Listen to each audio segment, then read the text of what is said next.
تنسي غلو الاسعار. ولو عندك 3 بيضات تعالي ورايا، هنعمل حاجه حلوه بنروح افخم المحلات عشان نجيبها وبنشتريها من بره غاليه جدا، هنعملها في البيت بطريقه سهله وبسيطه وكمان مش هتكلفنا اي تكاليف. يلا بقى نسمي الله ونقول اللهم صل وسلم وبارك على سيدنا مولانا محمد وعلى اله واصحابه اجمعين. ما تنسيش بقى اللايك، امر انت وهي، وكمان كومنتي حلو زيك تشجعني بيه.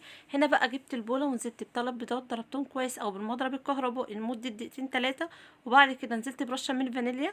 هنزل بقى بكوبايه من السكر، بس هنزل بيها بالتدريج، ودي اهم نقطه عشان النتيجه تطلع معاكي كويسه وناجحه وتبقى زي اللي بره واحلى كمان.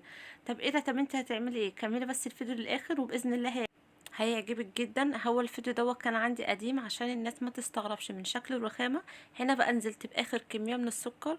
سبحان الله، انا كنت بره وما صورتش وما كانش عندي فيديوهات اللي انا انزلها النهارده، ببص لقيت الفيديو دوت قدامي، قلت يبقى انا ليا نصيب انزل على القناه النهارده. هنا بقى نزلت اللهم صل على النبي معلقتين كبار من اللبن البودر، معلقه كبيره من الخل، رشه من الملح، ونزلت بمعلقه بيكنج باودر. هنضرب برضو كل دوت حلو. احنا لغايه دلوقتي بنجهز الخليط. هنا بقى معايا نص كوبايه من الزيت، طبعا اي نوع زيت متوفر عندك، بس اهم حاجه زيت ما يبقاش له ريحه ويبقى فاتح. نزلت بنص كوبايه من الحليب، ونزلت كمان برشه من الفانيليا. خليكم مركزين معايا، ما تروحوش هنا ولا هنا. ان شاء الله هسيب لكم مقادير في صندوق الوصف للي حابب يعمل الوصفه، بجد الوصفه هتعجبكم جدا وهتطلع معاكم ناجحه. هنا بقى معايا كوبايه ونص من الدقيق. طبعا انتوا لغايه دلوقتي يعني في ناس فهمت احنا هنعمل ايه.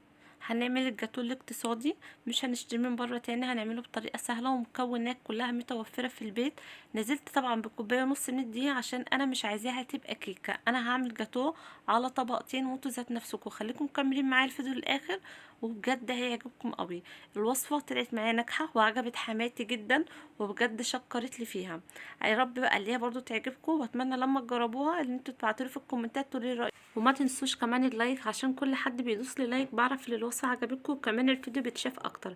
هنا بقى جبت الصاجه بتاعه الفرن وابتديت ان انا اصب الخليط، بس حطيت ورقه من الزبده. طبعا لو انتي ما عندكيش ورقه من الزبده عادي جدا، مش شرط ان انتي تصبي عليها، ممكن تصبي في الصاجه على طول، بس انا حطيتها عشان الموضوع يبقى سهل وكمان ايه ما ندعكش الصاجه. خليكم ايه مركزين معايا.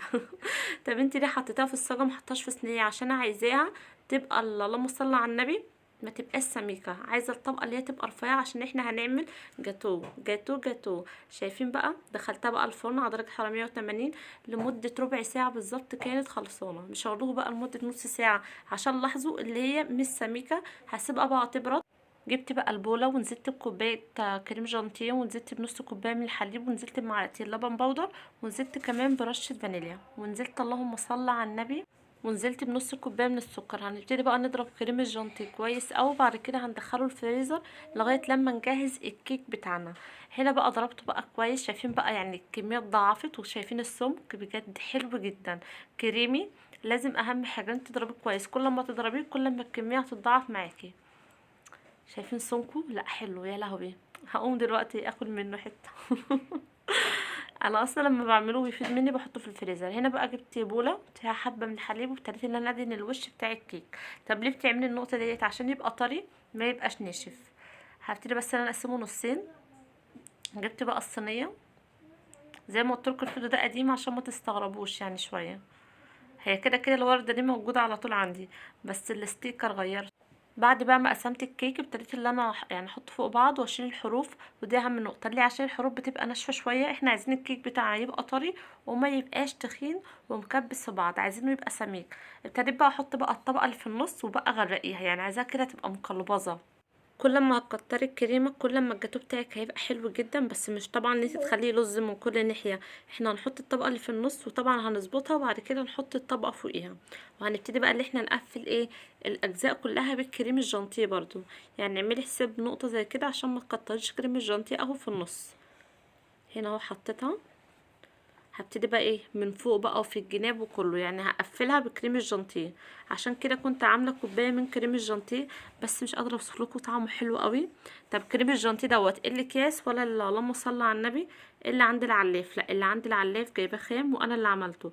طبعا لو انتي حابه الاكياس براحتك، بس هتاخد منك كميه اكبر، واللي عند العلاف بينجز معاكي وفي نفس الوقت اللهم صل على النبي بيرمي. هنا بقى ابتديت بقى اللي انا اعملها بالسكينه بس غلبتني شويه. طبعا البتاعه بتاعه الجاتو او بتاعه التورت هتبقى احسن، بس هي الصراحه مش متوفره عندي، وكمان مش عارفه اسمها الصراحه يعني. لو حد عارف اسمها يكتب لي في الكومنتات عشان لما انزل اجيبها وكده. انا قلت الصراحه لما انزل اجيبها لا انا اكتب اسمها على النت واشوف. هنا بقى بعد خلاص ما ظبطتها حطيتها في الفريزر لمده 10 دقايق يا دوب، بس مسكت نفسها، وهبتدي بقى ان انا اقطعها وهشكلها. شايفين الحته بتلظ بتلظ، بس بجد كانت حلوه قوي. مش قادره اوصف لكم بقى على الطعم وعلى الجمال. طلعت معايا 6 قطع. هنا بقى استريحت بقى قطعه شوكولاته، ابتديت بقى ان انا اشكل باي شكل انت حباه. انا حبيت الشكل دوت يعني بسيط ومش متعب، وكمان ما بياخدش مني شوكولاته كتير، هي بس قطعه شوكولاته سيحتها. هنا بقى كنت بقى جايبه كريز ورحت ابتديت ان انا اشكل، وقلت ان شاء الله ايه محد حوش بزار يا بت. اتمنى بقى تكون الوصفه عجبتكم.